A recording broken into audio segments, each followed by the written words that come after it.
여러분 안녕하십니까? 여수 MBC 뉴스투데이입니다. 정기명 여수시장이 불법 현수막을 게시해 논란이 되고 있다는 소식 전해드렸는데요. 주철현 의원의 보좌관이 관련된 현수막 훼손 사건에 대해서도 경찰의 수사가 확대되고 있습니다. 지방선거를 앞두고 현수막을 둘러싼 이전 투구에 현직 정치인들이 앞장서는 모양새입니다. 최황지 기자입니다. 주말 북콘서트를 홍보하며 시가지 곳곳에 게시된 정기명 여수시장의 현수막들. 모두 불법 게시물이었습니다. 시장 명의로 내걸린 이 현수막, 원래대로라면 바로 뒤편 이 지정 게시대에 설치돼야 합니다. 정 시장 측은 뒤늦게 게시물 철거를 지시했다고 밝혔지만 해당 행사가 실시될 때까지 상당수 현수막들은 주요 도로변을 차지하는 혜택을 입었습니다. 단체장의 불법 현수막을 소속 시청 직원들이 뒤늦게 단속해 강제 철거를 하고 다니는 황당한 상황. 정 시장의 현수막엔 과태료 등 어떤 처벌도 내려지지 않았습니다. 쭉 있었어요. 그 콘서트 내용 아니고 정치적인 뭐 그런 내용이었고 뭐 여자분도 있었고 쭉 있었는데 조금만 남아있는지도 몰랐어요. 현직 국회의원의 최측근 보좌관이 경쟁 상대 후보의 현수막을 무더기로 훼손한 사건이 발생하기도 했습니다. 주철현 의원의 보좌관인 김모 씨가 지난달 강제 철거를 지시했다고 인정한 신정은 의원의 홍보 현수막은 무려 25장. 경찰은 주 의원이 관여됐는지 등을 밝히기 위해 김 씨를 상대로 통신영장을 신청하는 등 사건을 깊이 들여다보고 있어 조사 결과에 따라 파장이 예상됩니다. 현수막 단속이 그때그때 달라지면 시민들이 여러 후보자들을 인지하고 알아가는데 불평등이 제기되기 때문에 공정하고 엄정한 현수막 단속이 좀 필요합니다. 지방선거를 앞두고 현수막 정치가 갈수록 진흙탕 싸움으로 이어지고 있는 가운데 국회의원과 시장 등 현직 유력 후보에 대해 더욱 철저한 조사가 필요하다는 목소리가 높습니다. MBC 뉴스 최양지입니다. 올해 여수세계선박람회의 전 세계 초청 대상국 중 20곳에서 참가 의사를 밝힌 것으로 나타났습니다. 지난 10일 열린 정기명 여수시장 북콘서트에서 정 시장은 초청 대상국 30개국 가운데 현재 18개 국가와 국제기구 등 20곳이 참가를 확정했다며 조만간 30개국 모두 매칭될 것이라고 밝혔습니다. 정 시장은 또 이번 박람회가 세계 최초의 선박람회라는 점을 강조하며 11 브릿지와 남해 해저 터널, 금오대교 완공을 계기로 여수가 섬 관광의 메카로 떠오를 것이라고 기대했습니다. 이재명 대통령의 지원 의지를 확인했던 오찬 간담회 이후 행정통합이 어떻게 진행될지 구체화될 전망입니다. 통합의 근간이 될 특별법이 오는 16일에 발의될 예정인데요. 정부의 각종 혜택과 지원이 특별법에 얼마나 담길지 주목됩니다. 천홍희 기자가 취재했습니다. 이번 주 광주 전남 행정통합의 최우선 과제는 통합의 근간이 될 특별법을 만드는 겁니다. 행정통합 특별법에는 특별시의 위상을 비롯해서 의회, 교육, 자치경찰까지 특별시를 규정하는 전반적인 내용이 담깁니다. 여기에 각종 혜택과 정부 지원을 담은 특례 조항도 포함되는데 광주시와 전남도는 이 특례 조항에 어떤 내용을 담아달라고 요구할지를 두고 논의에 속도를 내고 있습니다. 타 시도의 사례들을 종합적으로 고려하되 기준은 시민 삶에 얼마나 도움이 되는가 이걸 기준으로 해서 특례 조항의 핵심은 재정입니다. 정부가 광주 전남에 지원하는 재정의 비중을 어떤 방식으로 얼마나 늘릴 수 있을지가 최대 관건입니다. 정부가 걷는 세금 중 지방에 지원하는 몫을 늘리는 방안 등 다양한 내용이 검토되고 있습니다. 대통령이 전폭적인 지원을 약속했던 만큼 특례 조항에 어떤 내용이 담길지 주목됩니다. 민주주의에 기여한 광주 전남에 그동안 도와준 것이 크지 않다. 그래서 특별한 정기를 마련하고 싶다. 이렇게 말씀을 강조했습니다. 광주 전남이 요구한 특례 조항을 토대로 민주당은 오는 15일 입법 공청회를 열고 정부는 김민석 국무총리가 정부 지원 내용을 발표할 예정입니다. 특별법은 오는 16일 발의를 목표로 하고 있습니다. 민주당은 통합특위를 구성해서 오는 2월까지 특별법을 통과시킨다는 계획입니다. MBC 뉴스 천홍희입니다.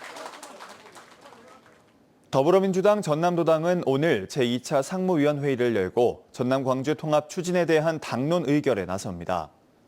전남도당은 전남 광주 통합을 인구 감소와 산업 정체라는 구조적 위기를 돌파하기 위한 호남 대전환의 전략적 선택으로 규정하고 통합 추진에 대한 공식 당 입장을 확정할 계획입니다.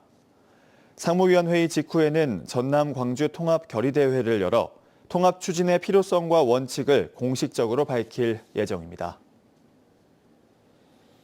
학생 수가 급감하고 있는 전남에서 시골의 작은 학교들은 급식을 위한 조리실 운영조차 버거운 형편입니다. 결국 인근 학교에서 만든 급식을 차로 실어 나르는 운반 급식에 의존하는 학교들이 많은데요. 학령 인구가 점차 줄고 있는 상황에서 아이들의 급식 안전과 형평성은 과연 같은 기준으로 지켜지고 있는지 안준호 기자가 취재했습니다. 닭 날개가 양념에 재워지고 나물은 분주히 버무려집니다. 이곳은 전교생 수가 20명인 영암의 한 초등학교 급식 조리실입니다. 이윽고 보온 용기에 담긴 따뜻한 밥이 조리실 밖으로 나옵니다. 밥이 실리는 곳은 다름 아닌 조리실 직원의 개인 승용차. 3km 남짓한 시골길을 달려 도착한 곳은 학생 수 13명으로 더 작은 규모의 인근 중학교입니다. 학생 수 감소로 조리실 운영을 중단한 탓에 이렇게 옆 학교에서 지은 밥을 매일 전달받고 있습니다. 한 달마다 바뀌시거든요, 선생님이. 배식 선생님이. 그래서 저번 달에 오신 선생님이 항상 친절하고 양도 많이 주시고 이번 달에 오신 선생님도 항상 많이 챙겨주시려고 하시는 게 좋아요. 총 인원 4명의 이 학교 급식 전담 인력은 인근 학교의 급식까지 운반의 방식으로 책임지고 있습니다.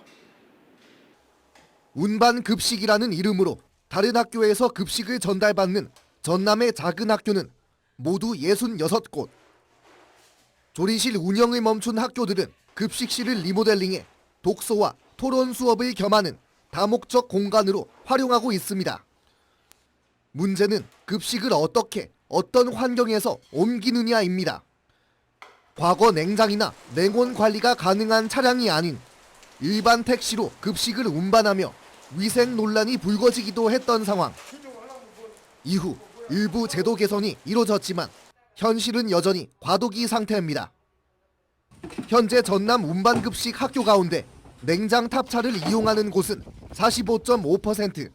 하지만 절반에 가까운 48.5% 학교는 조리실 직원의 개인 차량을, 4.5%는 여전히 택시를 이용하고 있습니다.